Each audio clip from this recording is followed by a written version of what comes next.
zeige ich euch Schlafversli und Schlafliedli. Das kann man nämlich auch den Bären oder den Baby zeigen und nicht nur den Kindern.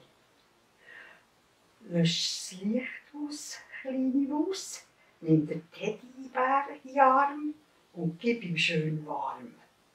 Dann kann man dann eben auch noch ein Lied singen. Ich höre ein Glöckli, das läutet so nett. Der Tag ist vergangen, jetzt geh ich ins Bett. Im Bett tue ich beten und schlafe dann ein, bis alle Engel bei mir sind.